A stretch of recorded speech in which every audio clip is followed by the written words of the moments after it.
I'm going to demonstrate how to print.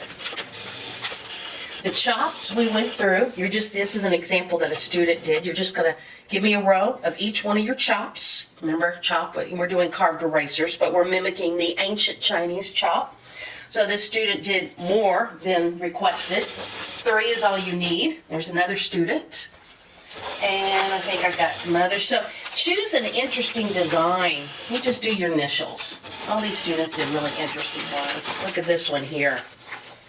Nice, huh? With the skulls and, whatever you're interested in. Now, use what you like to do. Keep it simple, because if it's too complicated, then you're going to have trouble carving it out. So I just took some paint, that same cheap paint, and poured it on the rest of my meat tray. It's nice and flat. Good to use a plate or something like that that's nice and flat. Now I'm going to paint it on.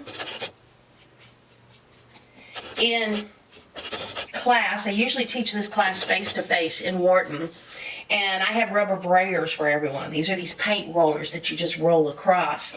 Unfortunately, we're not in class, so I have to improvise. So I'm using a brush just to get the spots. Nice thing about using a brush is that I don't have to worry about the negative spots as much.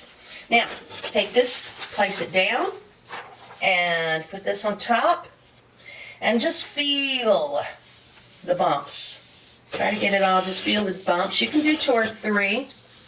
You can use any kind of paper you want. And then carefully peel it off. See, there you go. So if it's backwards here, it's going to spell correctly here. So this is another example that a student did. Here's a card that was done. This one's much more complicated, but look how it came out. So it's spelled backwards here, and it comes out El Loco, or the Fool, here. So, again, let me demonstrate with this one. Apply the paint to the surface. Not too globby, you want it nice and flat. Like so. And then, put your paper down and feel your way. Now, if this were an actual woodcut, this is what we're mimicking here. If this were actual woodcut, it would be a big press coming down and pressurizing it like that. And of course it wouldn't, styrofoam wouldn't hold up to that. It was usually made out of a very hard wood. But there's your print. Yeah, it's nice. And like I said, you can do chops around it if you want. Get creative with it. See what you can come up with. Printing is a lot of fun, especially when you have control over it. And these are ways that you can set up without any kind of printing press.